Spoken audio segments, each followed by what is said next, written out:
go. We can ride on out up to the morning, as long as we make the show. We can be the best, or we can be the worst. We can be the best thing you ever heard. With the motor singing and the grandstands ringing, it's hard to put it all in words. But this is how we ride, this is how we do. Riding mud, sliding up higher in the groove. Don't give a damn about the cash we're spending. With the time we got, we choose to play it on the go, to stay out on the run. We all high, wild, and handsome. Ain't telling you what's right or wrong, or what to choose. Hey, but this is how we do.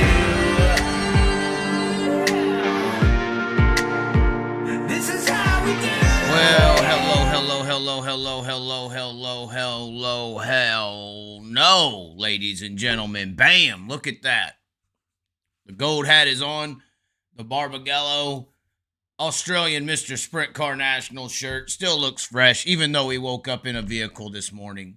Safety first, ladies and gentlemen. If you've had too many amazing Australian beers, you don't drive. You sleep in the car and you wake up to 110 degrees or 49 or whatever they call it around here, and you just sweat your ass off, and you wake up and you travel safely. But anyways, just sharing the feed around. We got a lot of things to talk about today. Apparently, a bunch of people are crying and complaining, and we're here to give you some actual understanding of the world today, because for some reason, some of you people are lacking perspective on how many or how important your appreciation of things are. I'm in a situation. I've learned to become into a situation. I think others should as well. That if you find yourself in a situation where you're not appreciated, you just walk away. There's no reason to fight and worry about people appreciating you or liking you or respecting you. You know, I tell people about my background and the things I've used to do when I was an announcer and things for racetracks, and in those periods of doing those things, I was the really nice yes guy, and people talk just as much shit about you behind your back, whether you're a nice guy or a good guy or all these different things. So at the end of the day, certain people do like you, certain people get along with you, certain people don't. Certain people appreciate what you do and respect what you do, and certain people don't. And that's just what happens in the world. The choice of the matter, though, is in your own little personal movie of life, is you have the option to either stay around it or leave. Now, there's a bigger meaning to that, but at the end of the day, this comes down to appreciation and the perspectives that you need to understand how to appreciate individuals in life. Now, obviously, this is a Sunday. I don't want this to become too much of a sermon. Jesus and all this religious stuff, probably better to believe in that than karma. Probably I would say that. But regardless, back to appreciation. We're talking about this World of Outlaw high limit deal. Of course, the racing tonight was just unbelievable. And the racing all 4 nights at Volusia. I mean, I went to Florida the last 5 years at least, and I don't think I've ever seen Volusia race so damn good as I've seen it race the last 4 nights here that we've got to visually watch. I mean, the first night was widened out, really racy. Second night was just as good, kind of. When David Gravel gets out front, it's pretty much sew her up, it's over. You got to put him in the field. You can't give David Gravel a close front starting spot or it's over. He's that deadly. He is a A1 hitter. I think David Gravel has solidified himself after this week as the A1 hitter for the World of Outlaws. A lot of people were saying Carson Macedo was the A2. Honestly, from what I'm seeing, Giovanni Scelzi's the A2 to me as far as consistency on the racetrack. And now, do we have to really rethink who's the A3? Is that going to be Macedo, or is that going to be potentially Sheldon Hoddenchild? Is that who that A3 is going to be? We would say Kofoy, but he's had so many motor problems we can't figure it out because apparently Toyota can't either. So who's going to be your A3? Is that going to slot in Sheldon potentially? Now that, the craziest thing that I saw last night and the craziest thing I saw today, which is tonight for you people over there. For the record, it's just past noon here in Perth, Australia, Western Australia. Last night at Perth, track is known for being around the top, big runs, giant sliders. And if I had a nickname for Perth, it would be nicknamed Slide Job City, because that's how Perth races, and they can pull slide jobs that are half track back. I mean, it's pretty unbelievable. We're going to get into talking about that just a little bit. Of course, 30,000 to win here in Perth last night and next weekend, 10,000 in the middle of the week. Technically racing for more than High Limit and the World of Outlaws. We're going to talk about that as well. But what we saw at Perth last night was the bottom came in and it kind of changed lines. And there was actually really two competitive racing lines at Perth. It was like, oh my God, around the bottom. Now, I was just as shocked as that last night to see the bottom really get worked in and actually be a racing group as I was to see Sheldon Hodenschild work the bottom, which back to A3. Who's going to be the A3? I think A1's Gravel, A2 Selzy from so far what we've seen, and A3 for the outlaw hitters of the bunch.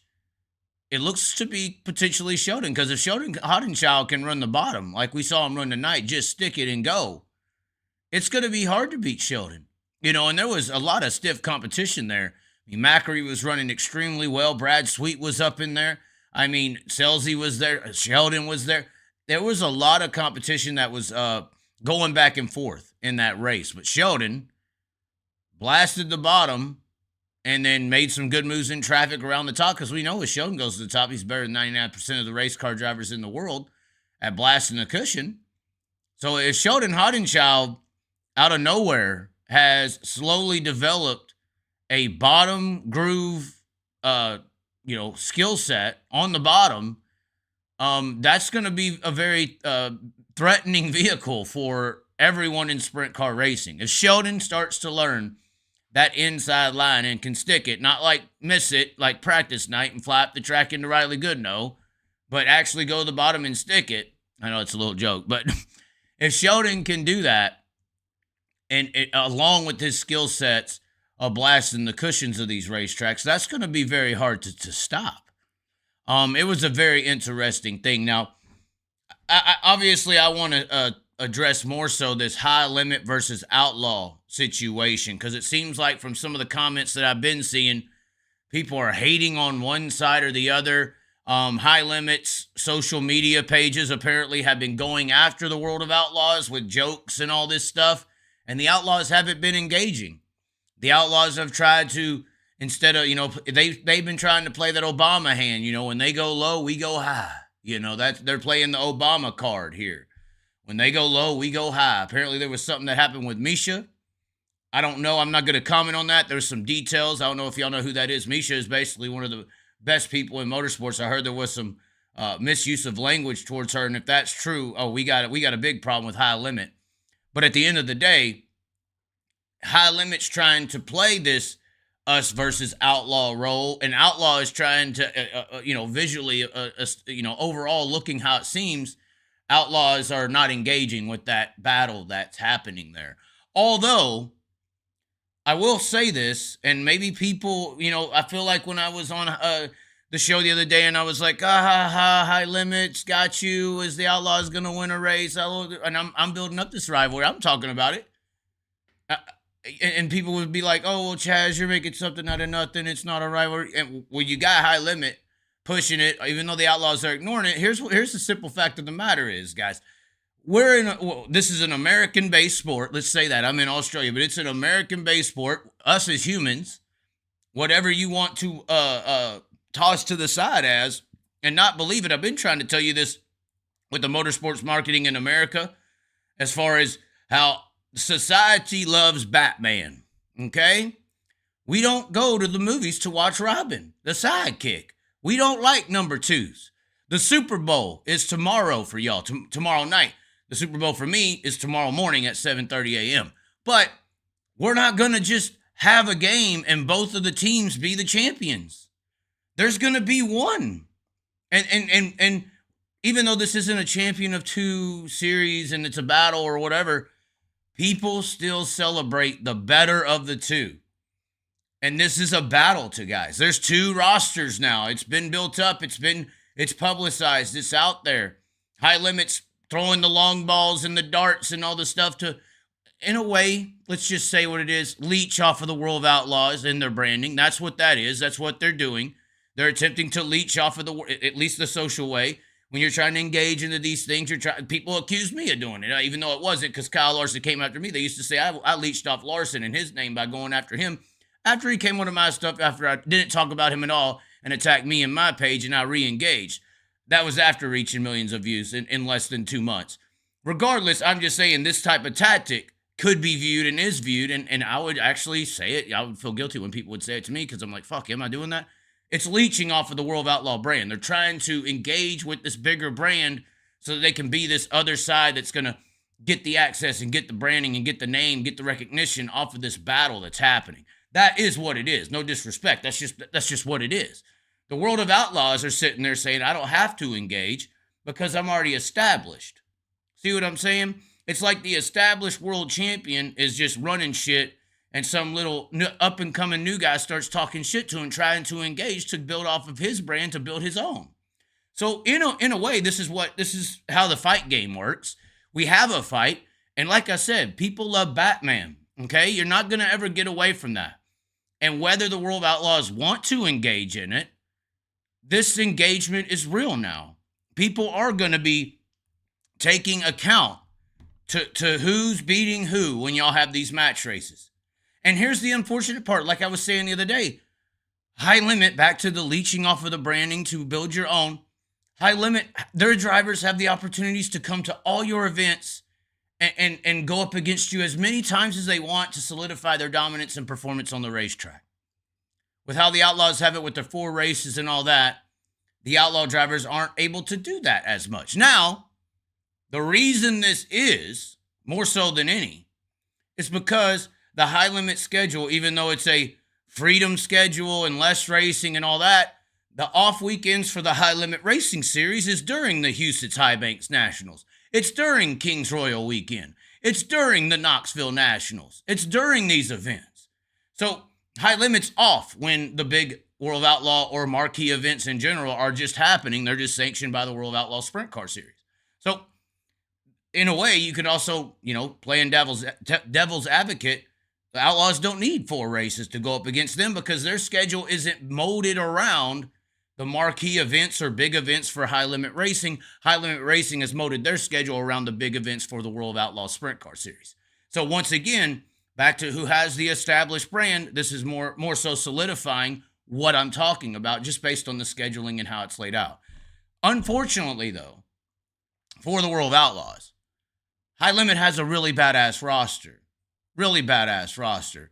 And I would also say, fortunately, and this is why I put it into the thumbnail there, this should, really be, we should, what was the actual deal? What's happening should be appreciated. This is very true. What's happening, even though this battle maybe some people have this opinion or that opinion or hating on it or whatever is going on, this battle between High Limit and the World of Outlaws is causing buzz.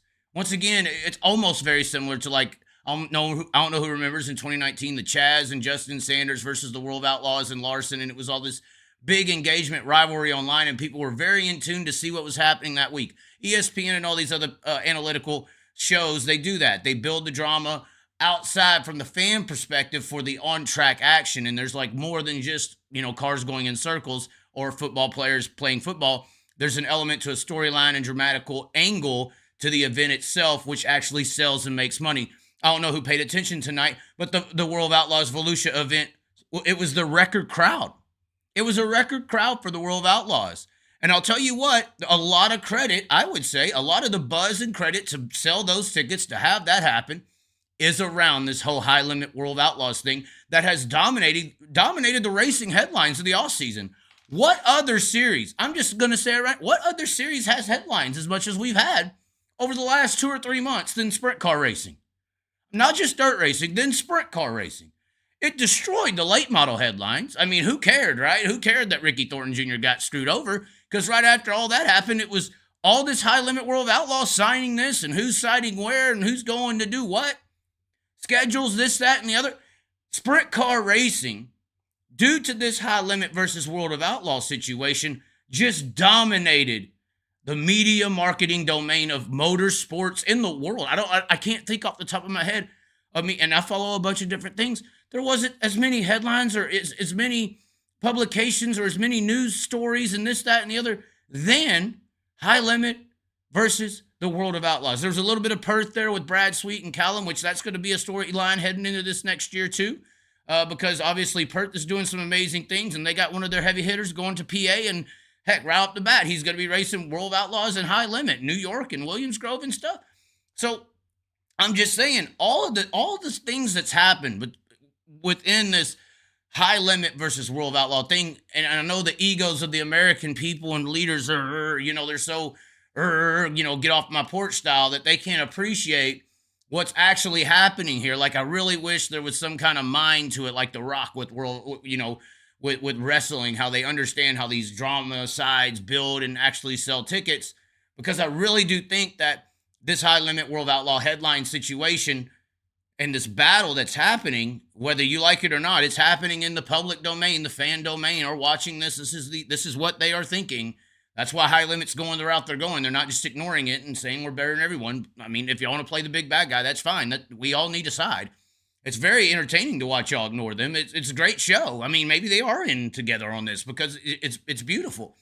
But this whole thing is turning into tickets. I guarantee you, in my opinion at least, I would guarantee you that Volusia Speedway Park just sold record number of tickets, biggest crowd ever, due to the headlines, due to this whole entire scenario between the World of Outlaws and High Limit. And it's going to just carry on into even more the farther we go into the year. So it should be appreciated by the fans. And I don't know how I hear some of these fans getting all upset and uproared and pissed off at one side or the other or anything. Like I said, if the Misha, I don't know what happened. If the Misha comments are real, I'd have to get some evidence of that, send it to me, or I'm sure somebody's in the live chat. Talk about it right now. But if if somebody went too far, especially with somebody like Misha who has done so much for the sport, that's messed up. That's too far. Maybe they're playing the game a little too deep. But at the end of the day, it's all working out in a very flamboyant way for sprint car racing. It'll be interesting to see what happens down at East Bay when High Limit opens up down there. But the Outlaw guys can't go down there, and that's where they're working behind the 8 ball in the scenario. Some people might say, some might go down there. I'm not sure. They got 4 nights. The Outlaw guys do to burn to go to high limit events, but there's some pretty big money paying events that I'm thinking some of these guys probably want to hit outside of, East Bay, even though it is East Bay's last go round down there. So that could tune maybe a few drivers to go over to that side. But regardless, that I hope that people see the method to the madness. This battle has actually done a lot for sprint car racing. And yes, there's a lot of Kyle Larsonites, just Kyle Larson fans, Larsonites, psychotic, delusional fans of Kyle Larson who are going to side with high limit racing because they're Larsonites. Larson is God to them. He is worshipped. He is a worshipped icon. And even some of the sprint car world are infected in that way as well. You can wear watches and do whatever you want. But it is good overall because now the World of Outlaws have an opportunity to somewhat leech off of that as well. Because now people are paying attention to the World of Outlaws. Who is this? What is that? I've never heard of World of Outlaws. Oh, it has this history. Why is that? Oh, and then they start going to study the history of the sport. And then they go and see things and read things. And really, even if, people are hearing about the World of Outlaws for the first time because of High Limit and Kyle Larson, if they go do just a little bit of YouTube searching or video researching, they can learn about this sport relatively quickly. There's a lot of good pieces out there that can give you a brief history of sprint car racing in America. There's some good stuff out there. So I just see no negatives. And for anyone to really be bitching and crying about it, it's just sad to me. It's just sad to me because you're missing the ball. You're missing the point. You're missing the point, which is the growth of the sport. And unfortunately, controversy sells. Controversy sells. And Volusia is proof of that. Record crowd, guys, because of that controversy that we've been seeing over here in this offseason. Guaranteed. I know too much about marketing and media and human manipulation to not understand that's what's happened here. And it was easily predictable. And maybe, once again, maybe they're all in, maybe if we followed everybody after the races midweek, maybe Brian Carter and Brad Sweet and Kyle are meeting after somewhere on a, boat somewhere, laughing, having coffee, talking about how this is so great. Who knows? Who knows? This is how it works in politics. That's how it works. I mean, regardless, Biden and Trump are best friends. They've been pictured together. Regardless, I did want to talk about just a little bit. Hold on, we'll see some comments. Is there any comments to that? Do you even have a way to reply to such a situation? Let's look at the comments. I don't want to miss the comment YouTube chats for the reply to all that was just laid out in front of you. It was a bit. Both series are playing the game because they know that you can't help but hit the keyboard. That's promotion, and that is money, and that is all that matters to them. This is true. And that's something that hurts the American racing scene, is it being all about money. Somebody says, what about tech for both series? I don't know what you mean by that. What do you mean? What do you mean? What about tech? There needs to be an independent third party for tech, or each series will allow their own drivers to cheat. I guarantee this is happening. Okay, well, Jared Kinney, enjoy your cease and desist letter arriving in the mail, because you can't guarantee something that you don't know. I wonder how demonic and esoteric the Super Bowl halftime show will be this year. It's very interesting what happens there. Whether it's good and bad publicity. Circus rivalries. Yes, I see circus rivalries. Okay. A few comments. But like I said, today's show's not going to be super long. I got the tan rolling. Like I said, I just woke up getting a tan baked off in the vehicle over there. We got about a 3-hour drive today to get to where we're going. I do want to talk about, though, this Perth Motorplex, guys. I don't know how to explain what I experienced yesterday. So they got this, once again, 30,000 to win last night, this Bargabello Australian Mr. Sprint Car Nationals. So it paid more than Volusia.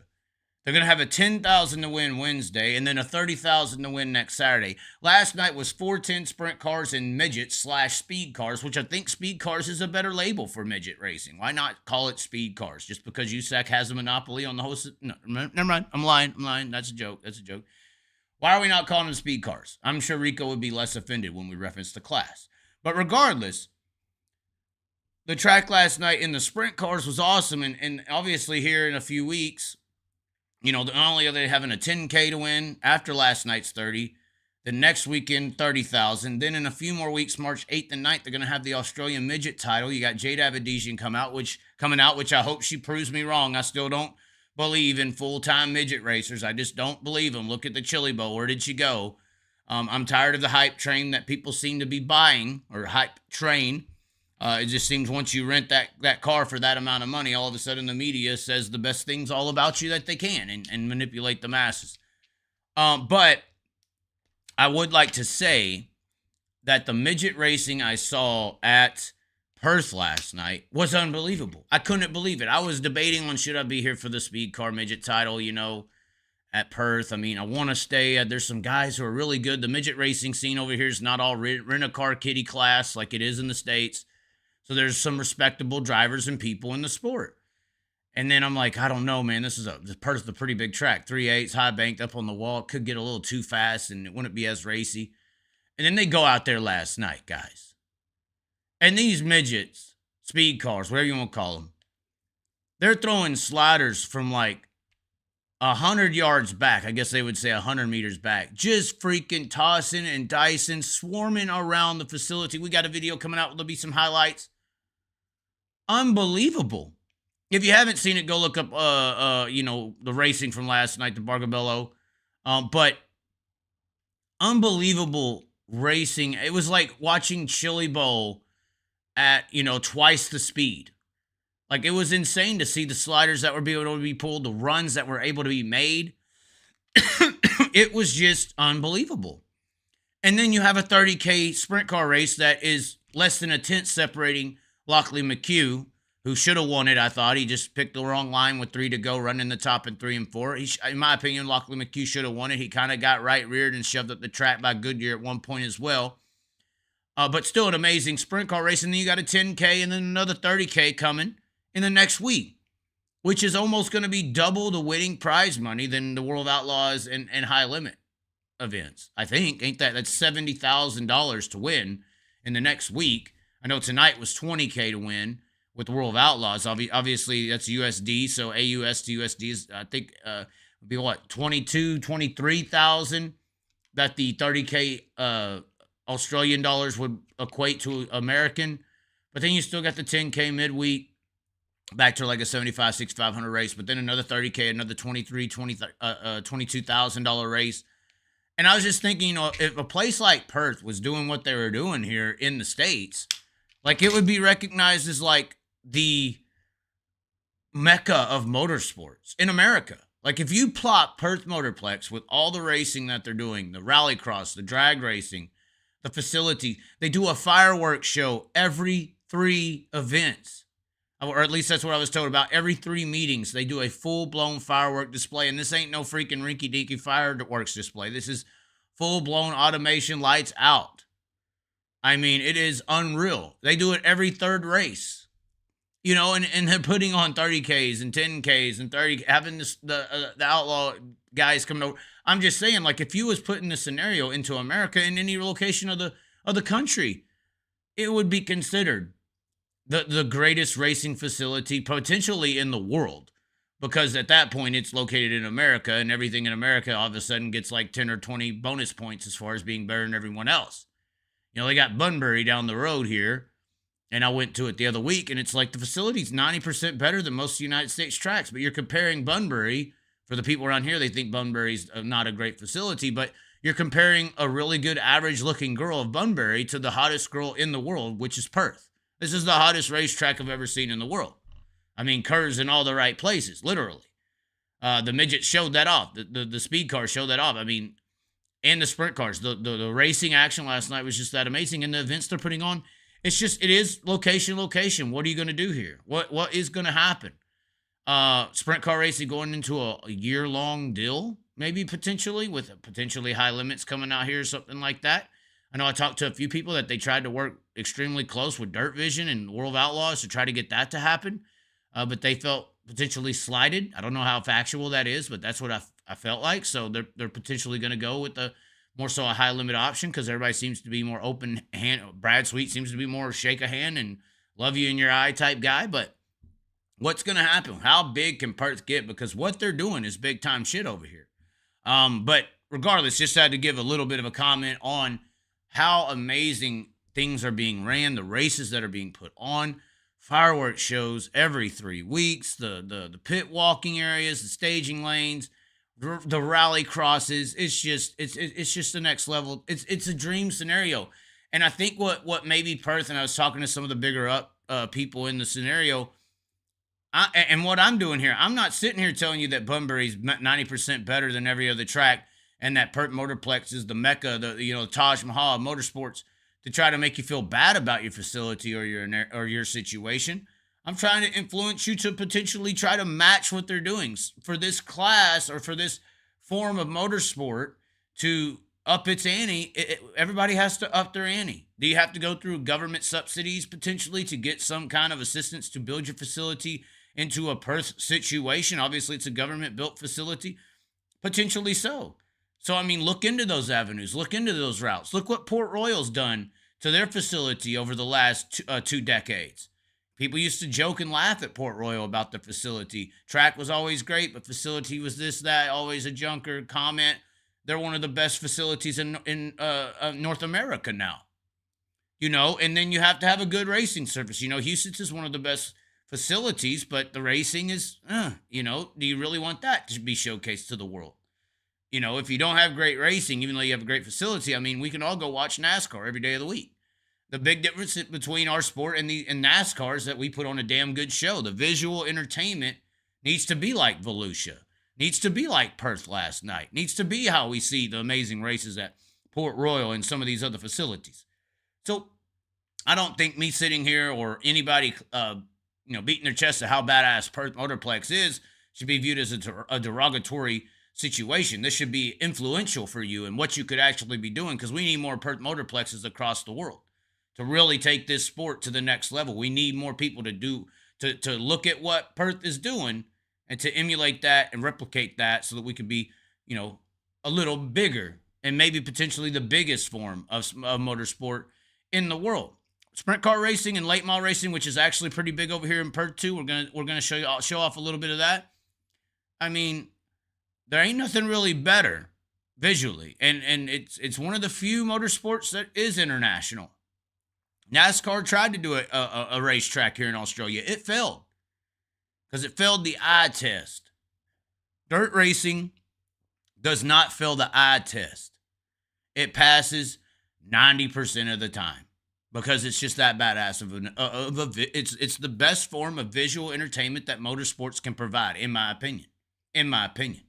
So we just all need to get up on a Perth level, I think. But anyways, ladies and gentlemen, we are going to get out of here very soon. I got places to go, people to see, things to do, videos to edit. I mean, look at the GoPro. I ran my big ass down there trying to throw it on a speed car before it went out. We missed it, but we still got some really good content. We got all kinds of filming to come. I mean, the big black thing here has helped me out so much, especially in the lovemaking department. This may actually end up helping me get that dual citizenship we are all looking to get here while we're in Australia. No, I'm just playing. But there's a lot of content to come out here on the channel. We did a lot of behind-the-scenes activities and even a potential partnership with the Knoxville Raceway and the Knoxville Nationals. Stay tuned on the channel. Subscribe today because we're going to put that information out here within the next few days. Potential partnership with the Knoxville Nationals. This could be big. This could be really, really big. Anyways, ladies and gentlemen, like the video. As always, comment below. Share it around. If you can't send super chats or join the memberships that are down here. Of course, that'll get your name up on the screen. We have added some names, so if you see some of them up there, thanks for those who have joined the support here for the Chazes. We're in Australia. We're penny and diming myself. But been taken care of extremely well over here. A lot of people have helped here and there with all different types of ways and just daily activities and things to do. We're actually going to be taking a trip south with the announcer from 7 Plus that y'all been watching, Jason Crow, and he's going to show me some amazing sights, and we're going to be filming it all. Apparently some giant stingrays we might get stabbed by the end of the weekend. So, hey, if I don't ever see you again, I enjoyed having y'all here and all y'all watching all these years. It was awesome, guys. It was awesome. But once again, if it's a stingray, better question what happened. Maybe I got pushed in the water. Maybe I ran my mouth a little too much. Maybe I said something bad about Kyle. His fans will do anything to protect him. Anything. So if it is a stingray, if there's not video evidence of me doing it myself, question everything, guys. Jason took me out. But anyways, no, I'm just playing. We're going to be going and seeing all that, filming it all. We got a lot of film. Like, I still have film from Melbourne. I still have film from Avalon. I got to have time to make it. And we have edited and done a lot. But we got a lot of stuff coming out. So be sure to subscribe to the channel. Lots of sights and seeings and doings to be watched here in the next week. Although we're going to be busy filming. That's been an issue mainly. Is I've been filming every all day and then also editing every all day, and it's just a 24-hour work situation. Like I said, this editing stuff or this Facebook, YouTube thing, it's not a full-time job. It's an all-time job because everything you do has to be a job. That's how it is, which can be fun. It is fun. I'm not complaining, but I know some people I saw bitching and moaning and crying about me and all this, and I don't do this and I don't do that. It's nothing but work every single day, all the time. And if it ain't doing it, it's thinking it, contemplating it, and trying to enact on it. It's like, you just don't understand. That's why people don't do YouTube. That's why when I got to 10,000 subscribers, it's only 2 or 1.75% of YouTube channels in the world get past 10,000 subscribers because they go into it thinking it's some easy, it's just... You just make videos. Oh, it can't be hard. And then they get into it and they're like, holy shit, what the fuck? Hell no. I need to go work for the daddy. Let me punch a time clock. That ain't how I operate. It's hard, though. It's really hard to not be the dog that eats from the bowl. Not easy. But anyway. The sheep, the dog, and the wolf bowl. If you want to be the dog, wolf will eat you up every day of the week. Anyways, ladies and gentlemen, I know I've been saying we're going to get out here. We should. Let me check the chat real quick. Oh, we got a little speed car comment down here. Oh, that could be good. That could be bad. What we got here in the YouTube chat. Jason Crow, I won't push you. May trip you up, but won't push you. Wow. Wow. RC Speed Cars Super Series WA. There are some quarter scales RC cars I may be checking out here very soon. Great stuff happening here at Motorplex. Chris Coleman says, sounds awesome. Can't wait. Oh, you nasty Chaz. Things to see and people to do. I had no people to do so far. These Australian women are mean as shit. I haven't had any good positive experiences so far. Knoxville has had state of Iowa grant money before, I believe. Oh, I'm sure they do. The video of those old cars in that tent was awesome. We got a lot of videos with old cars and different situations coming out as well. For all the live videos I was doing, I was basically having to re-record with recorded video because I was like, shit, I need this in the video that I've been making. Now, I got a motor swap. I got the Bargabello rap going on, slow-mos. I got all kind of stuff coming. Australia only has 27 million people, and they're outdoing us all. Perth Motorplex has more Facebook likes than the World of Outlaws, guys, I believe. Maybe I need to fact check that. Let me see here. I'm pretty sure Perth Motorplex has more Facebook likes than the World of Outlaws. It's close. It's close. Let's see here. Nope. Oh, they passed them up. World Outlaws, with the help of Kyle Larson and High Limit, have risen their platform. But then won't even address them. You son of a bitches. 389. Let's get the web up here. Let's get the truth out to the people.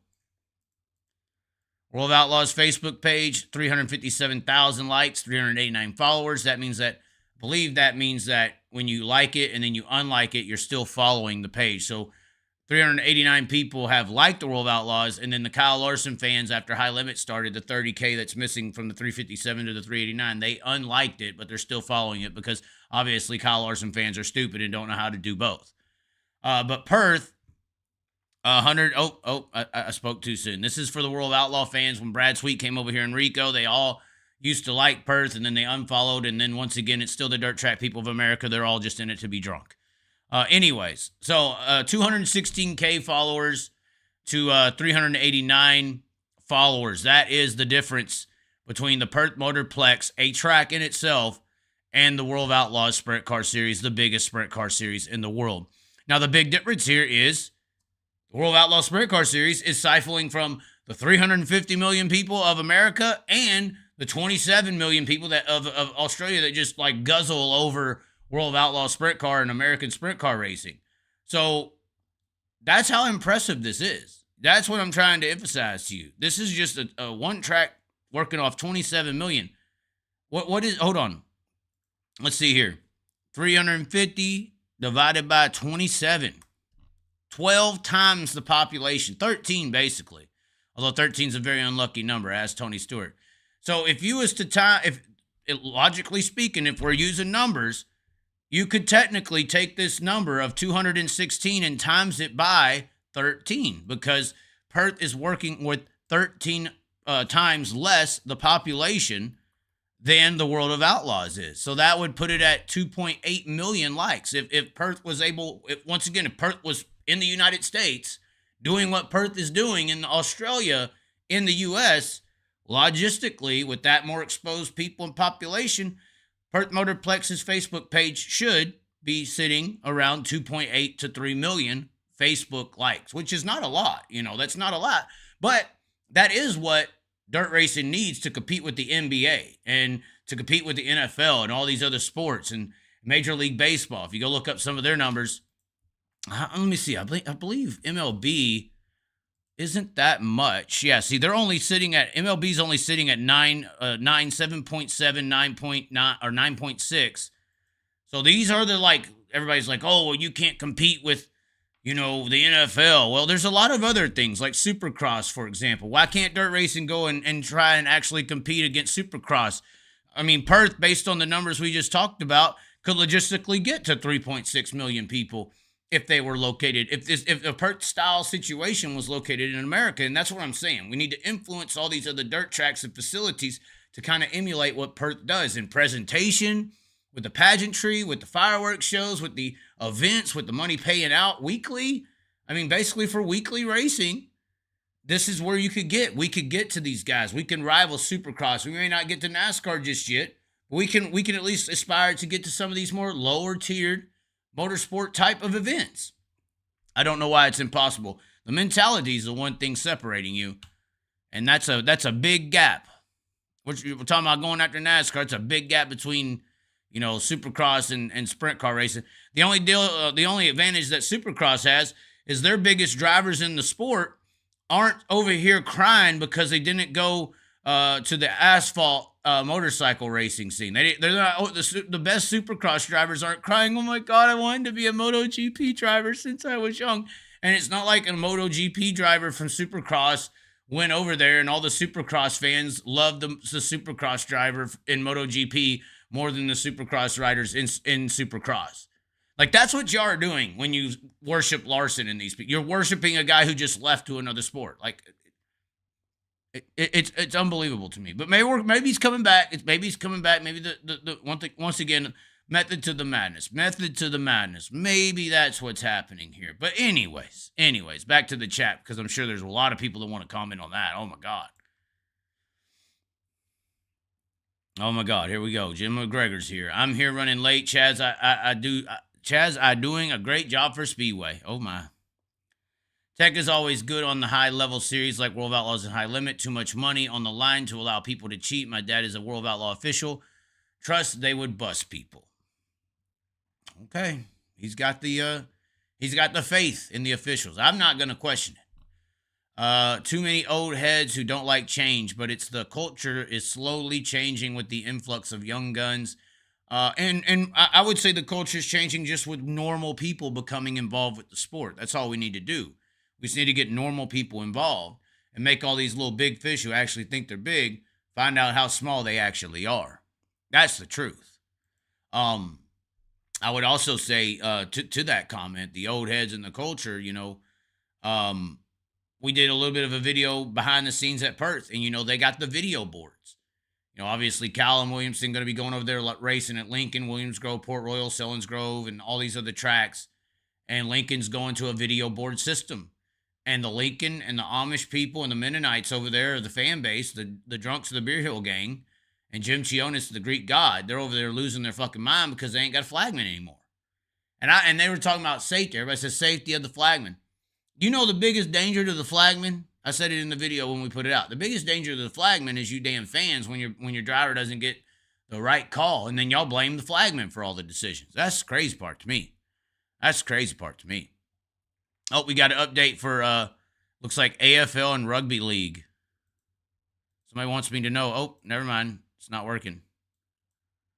Oh. Rugby League and AFL have 2.7 million and 1.4 million followers, respectively, in a country of 27 million population. Right. Been around a little bit. Definitely, that's the NFL-style stuff for the state of Australia, and obviously a little bit more multicultural as well. So that's a big deal when it comes to the sport and actually progressing it, as well as getting different cultures involved. But once again, the old heads that Jim McGregor's talking about do somewhat hold that back. Regardless, great example over here in Perth, Australia, for the rest of the world to emulate. I think that's what most people should think of and absorb when I am, touting them as doing so many great things, because they are. And if we could have a bunch of these across the world, we would be a rival in those numbers we just looked at. I think so. Me personally, I think so. But anyways, ladies and gentlemen, thanks for liking the video. I know I tried to get out here earlier, but things and conversations happen. But we got to get going. We got things to do today. Once again, like the video, share the video around, comment below, membership down here to get the name up there. And also links in the description to Venmo and PayPal. Everything is appreciated here on this interesting, fun, amazing, warm, sweaty, cold. It's been cold. A white pointer trip. We're still trying the white pointer. You know what I'm saying? But yeah, that's all I got to say about that. Anyways, ladies and gentlemen, we will catch you next. As always, be sure to subscribe We'll catch you next time, ladies and gentlemen. Thanks for tuning in.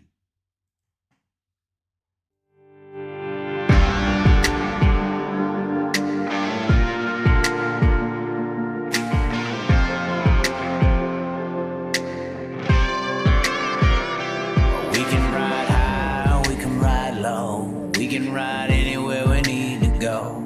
We can ride all night up to the morning, as long as we make the show. We can be the best or we can be the worst. We can be the best thing